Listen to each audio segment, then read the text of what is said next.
the new Mexican flyweight champ, Brandon Moreno. What an awesome performance he put on. My God. I had said to you and Rob on text that I'm starting to like Moreno more and more, given how close the first fight was, and then the shoving at the weigh-in, the face-off, out of character for Figueiredo. Then it took him to the last minute to make weight. I said, oh, this looks like it's set up perfectly for Moreno. And my God, he went out there and put on an awesome performance and got the job done, submitted an incredible Brazilian Jiu-Jitsu black belt. How'd you like that one? Oh, tremendous, Ken. You know, kind of like the Diaz fight in some ways. I got to give so much credit to Moreno because he knew what he was in there with. You're supposed to know, but he did. You're supposed to be prepared. He was prepared. He was better prepared than Figueiredo. Maybe because Figueiredo kept his title. You know, the last fight they had a draw. He kept his title, so it felt like a win. Maybe he didn't feel like he had to change anything. Moreno felt like he did. Moreno felt like there had to be some adjustments here. And he, put it this way, I'm not saying Figueiredo didn't do that or didn't have that mentality being a champion. He's great.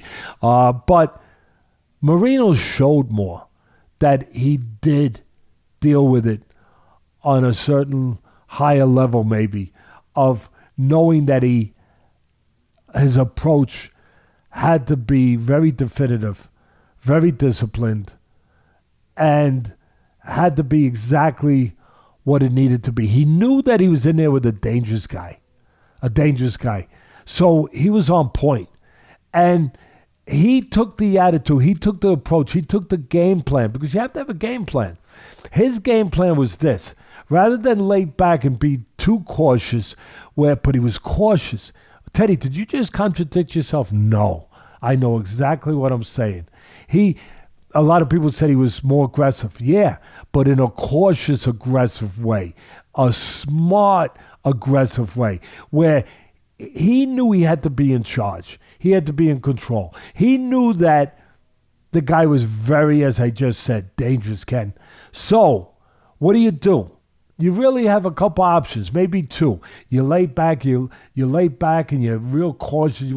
Or, and this is the or. He took the or. You press the fight in a very controlled, aggressive, but controlled, cautious, smart manner. And you get just to the edge of the cliff. You get just to that point where something's going to happen, where you're forcing the other guy to do something.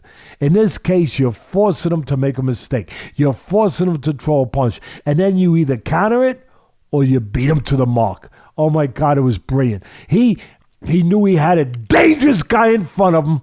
And what he did was he pressed it. He wasn't going to wait for that danger to come and find him on its terms. He was going to go and he was going to disarm that danger on his terms. He was going to deal with that danger head on his terms, where he had a better shot, where he caught the shots, where he was in control. So what he did was, he was more aggressive. He pressed the fight and he forced Moreno to do something. He fought Figueiredo to do something. So he pressed and he forced Figueiredo to pull that gun out of the holster and he was ready to beat him to it. But he knew by putting that pressure on him that he might get him to do something not erratic, but maybe a little bit off. Maybe a little, I hate to use this word, sloppy, but maybe a little bit less than what it would have been if he didn't put that pressure on him. So what does he do? He puts the pressure on him, Ken, in the first round where they're doing all striking, standing up. That set the tempo for everything. That set the night. And he's pressing him, and he gets Figueiredo to lead with a left hook. You're never supposed to lead with left hooks in front of a guy. You know why? Because straight right hands can beat it. Because they taught you in school, if you were paying attention a little bit, they taught you in geometry class in school that a straight line is the quickest way to a point. And a straight right hand gets there faster than a hook. So he forces Figueiredo in that first round to start to throw a wide left hook. And what does he do? He doesn't throw the straight right hand. he throws, there's an option, a straight jab. And you know when a straight jab can be like a right hand? Well, when your feet are under it, when you're set, when you're balanced, and when you get there right to the mark, right on the point of the chin, and when you beat a guy to it. And he timed it perfect. He gets the left hook to start coming, and bang, a straight jab. He's sitting down nice. Boom, a straight left jab, and it drops him. It catches him perfect. And a lot of people say, oh, he only dropped him with a jab. Forget it. Forget it. Might as well be a right hand. That's a solid punch that the guy doesn't even see it coming because he's throwing his left hook. He's so concentrated because of the pressure coming at him. He's so focused, he's so controlled by that pressure that he doesn't want the guy to get a hold of him. So he throws a punch that he normally might not throw. So that he's feeling the pressure. So what does he do? He reacts with a left hook, a fat left hook, and a straight jab right on the chin, solid with his legs under him. It hurts him. It sets the tempo, the mental tempo, the physical tempo for the whole night. And all because he understood that this day, you know what he did? I'm gonna take it to another place now, where a lot of people, they're gonna say, wow, really? Because they think this word's not allowed to be used, and they're wrong. They're wrong. They're wrong. They're wrong. Moreno used his fear. Yeah, everyone's got it. Everyone's got it. I'm not saying he was scared. This is a whole different ball game, ladies and gentlemen. It's not about being scared. He used his fear, what everyone has, what nature gives everyone, that ability to be alert, to know that something could be dangerous, to know that you got to be on your P's and Q's, to know that you have to be ready, for your adrenaline to be at its highest pitch, but under control, where everything is there. Your senses, everything is right there the way it's got to be. He used that. He used his fear. You're not supposed to let your fear use you. As my great mentor Customato used to say over and over, Teddy Atlas, remember, fear is like fire. When you learn to use it and control it, it can heat for you. It can cook for you. It can do wonderful things for you. But when you let it be out of control, it could consume you and everything around you. So true. So true. And Moreno took that fear, whatever you want to call it, that edge, that what nature puts there to prepare us for something that could be dangerous. And he used it. And he went after this guy in a controlled way, knowing the guy was so dangerous, so freaking dangerous, where I'm going to force this guy to do things he don't want to do, but I'm going to be the one forcing it. I'm going to be the one in control. I'm going to be the one calling the shots, when and where. And sure enough, he got on the edge of the cliff. He pressed the guy. He forced the guy to throw a punch. Felt that pressure. He threw a wide punch. Bang! He hits him with the jab, and he drops him.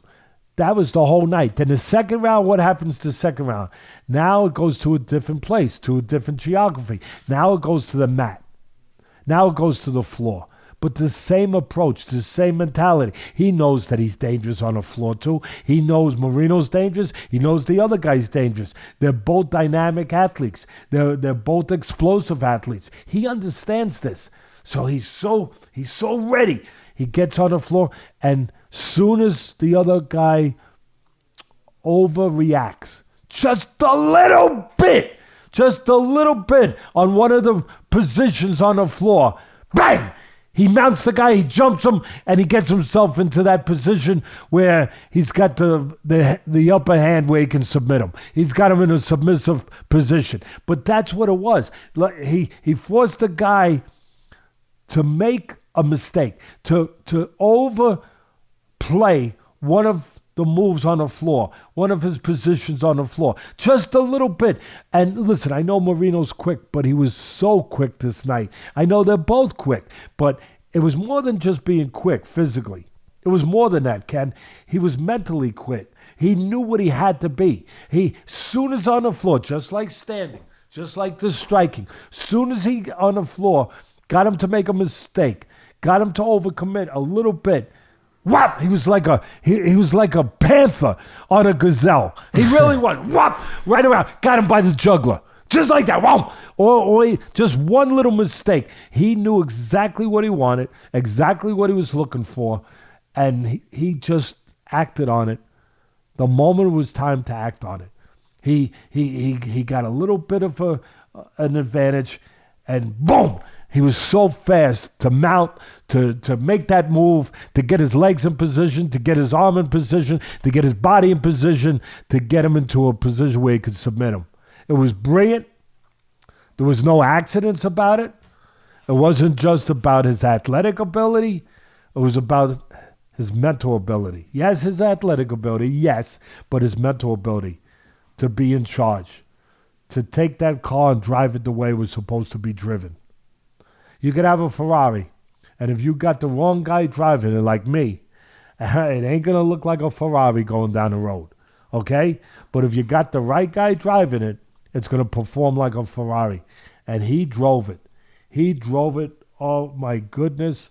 It was, again, just like I broke down the Diaz purposely. So I just want people to appreciate what these guys are doing. I appreciate so much what he did and what he did to a dangerous, dangerous fighter. Yeah, and it was awesome to see his unbridled enthusiasm at the end. My God, such emotion. It was awesome to see. Yeah, it really was, Ken. It was pure.